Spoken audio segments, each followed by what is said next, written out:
Things ఉన్నాయి కదా. Sir Rajagopal తిరుగుబాటు అన్న నుంచే తిరస్కారం, మళ్ళీ ఫిరాయింపులు. అసలు ఏంటి అధికారంలోకి ఎప్పుడు వస్తావా అని చెప్పి ఆశగా ఎదురు చూశారు. ఎట్టకేలకు అధికారంలోకి వచ్చిన తర్వాత కూడా అది నిలబెట్టుకునే పరిస్థితి కనిపించడం లేదు. ఏదో రకంగా ప్రజల్లో చురకలైపోతుంది. ఆ బయటలో ఒకసారి విన్నాం సార్ పేజీ. నేను అందరిలాగా పదవులలోకి పోయి పైరవులు చేసి దోచుకునేటోళ్ళు అయితే కాదు. ఎవరికి కావాలి పెద్ద పెద్ద పదవులు అడ్డం పెట్టుకొని రాజకీయాల్లోకి వచ్చి రాజకీయాలు అడ్డం పెట్టుకొని పదవులలోకి వచ్చి 1000 కోట్లు దోచుకునేటోళ్ళకి వారికి పదవులు కావాలి. మీరు ఇస్తానని హామీ ఇచ్చిండ్రు, ఇస్తారా ఇవ్వరా అది మీ ఇష్టం.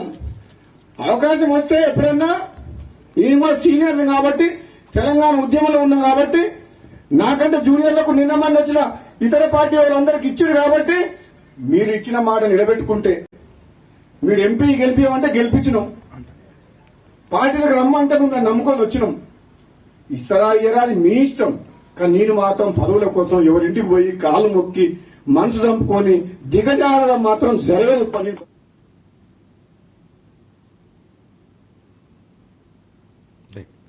సరే, ఇప్పుడు అన్నం అయితేనేమిరా, మరి సున్నం అయితేనేమిరా, అందుకని పాడు పొట్టకు అన్నమే వేద్దాంరా అన్నట. ఇప్పుడు ఆయనకు చేస్తుంది కూడా ఏంటి, తనకు పదవి ఇవ్వలేదనే కదా. ఇంకా ఆయన ఆ ఘోష అంతా బహిరంగంగానే చెప్తున్నారు. సరే, ఆయన ఆకాంక్ష ఉండొచ్చు, ఆయన బాధ ఉండొచ్చు, అది వేరే విషయం. ఇంక ఇందులో మళ్ళీ ఇతరులకు నాకు తేడా ఉందనేది ఏముంది? రాజకీయ పార్టీలో మీరు అన్నట్టుగా అధికారంలోకి రావడం ఒక స్టెప్పు, అధికారంలోకి వచ్చాక అమాత్యులు అవ్వడం అన్నది రెండో స్టెప్పు. నాకు ఇస్తామన్నారు, ఇవ్వలేదని. వాళ్ళ సోదరుడికేమో ఇచ్చారు కదా. కోమటిరెడ్డి వెంకటరెడ్డి ఏమో చాలా ముఖ్యమైన సీనియర్ మంత్రిగా ఉన్నారు. రెండోది ముఖ్యమంత్రి పదవి కోసం కూడా అప్పుడు పోటీ పడి ఆయన సర్దుకున్నారు. ఆయన రేవంత్ రెడ్డికి సహకరిస్తున్నారు. రాజగోపాల్ ఆయన ఉందా? లేదండి, నేను మంత్రి పదవి ఇచ్చే స్టేజ్లో ఉన్నాను. నేను మద్దతు కాదు, ఇది జాతీయ పార్టీ. జాతీయ పార్టీలో కొన్ని సిస్టమ్, దాని ప్రకారం పార్టీ అగ్రనాయకత్వం నిర్ణయం తీసుకుంటుంది. సీఎం గారిని అభిప్రాయాలు తీసుకుంటారు. ముఖ్యమంత్రిగా సీఎం గారు మంత్రివర్గాన్ని నియమించే అవకాశం కేంద్ర జాతీయ పార్టీ కాబట్టి ఇక్కడ వాళ్ళ పర్మిషన్తో ఆయన చేయడం జరుగుతుంది. అందులో మా ప్రమేయం కానీ ఎవరి ప్రమేయం కానీ ఉన్నదల్లా. అది ఆ విషయం నాకు తెలియదు. అప్పుడు మాట ఇచ్చిన సంగతి అందులో మాట ఇయ్యారు కదా.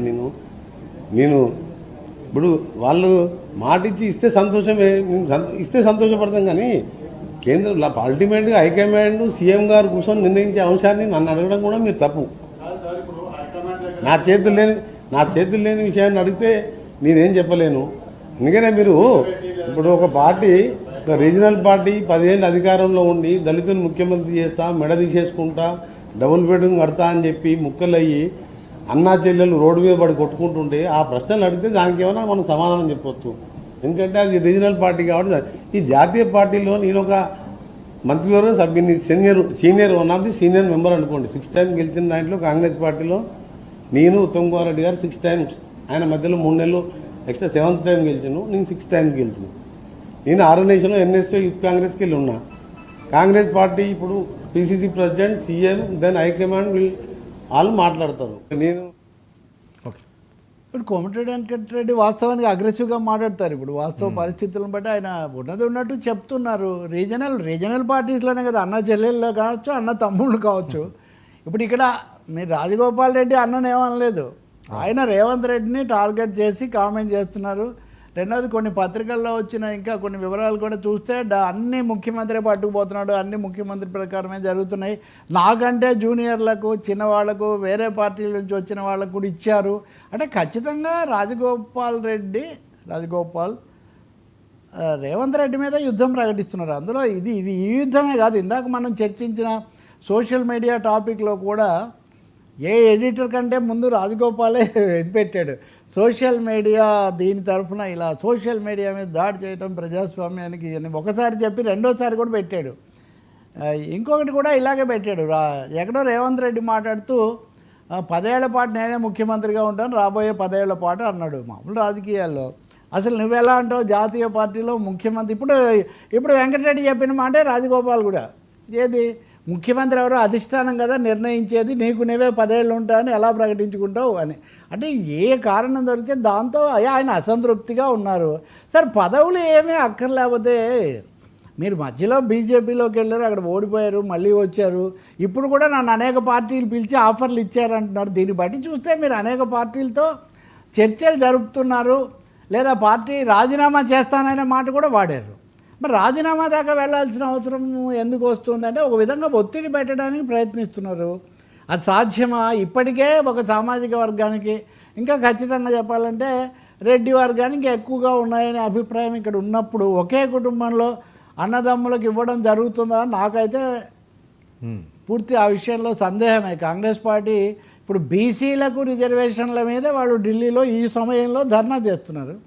కాంగ్రెస్ జాతీయ నాయకులు వచ్చారు, అలాగే ఇతర పార్టీల మద్దతు ఇదంతా తీసుకొని, సో స్థానిక ఎన్నికల నాటికి బీసీ కార్డును కూడా ఉపయోగించాలని కాంగ్రెస్ భావిస్తూ ఉంటే ఈయన వచ్చి నాకే పదవి అని అడిగితే అది జరగదేమో, ఆయన ఇష్టం, వాళ్ళు ఇస్తే వెంకటరెడ్డి అన్నట్టు, కానీ అది జరగదు, నా చేతుల్లో లేదని ఆయన చెప్తున్నారు.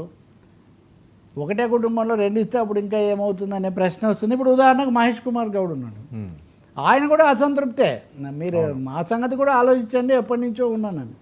ఏదైనా కొంచెం విడ్డూరమైన విషయమే, ఇంత వివాదాస్పదంగా కొంచెం కాంగ్రెస్ను ఇటు బీఆర్ఎస్కు కాంగ్రెస్కు జరుగుతుంటే ఈ సమయంలో తమ నాయకుడిని ఇరకాటంలో పెట్టే విధంగా మాట్లాడడం అన్నది బహుశా వ్యూహాత్మకం కావచ్చు. We have to watch. ఇంకోటి కూడా చెప్పాడు ఆయన, నేను కావాలంటే అక్కడ ఎల్బీనార్ దగ్గర ఎక్కడో గెలిచేవాడిని, నేను మునుగోడుకు సేవ చేయడానికే ఇక్కడికి వచ్చాను, నాకు ప్రజల పదవి అంటే నేను పదవినే కాదు ప్రజలనే కోరుకుంటాను. మంచిది, ప్రజలకు సేవ చేయడానికి ఎవరి అనుమతి అక్కర్లేదు కదా. ప్రస్తుతానికి ప్రజలకు సేవ చేస్తుంటే ప్రజలే నిర్ణయం తీసుకుంటారు. ఇప్పుడు తెలంగాణకు, దేశానికి, ప్రజలకు కావాల్సిన వాటి మీద దృష్టి పెట్టడం చాలా మంచిది. ఎవరి పదవుల కోసం వాళ్ళు ఆవేశపడిపోతే పదవులేమీ రావు, అందులో కాంగ్రెస్లో. సార్ యా సార్ రాజ్యసభ రణరంగం ఈసీపై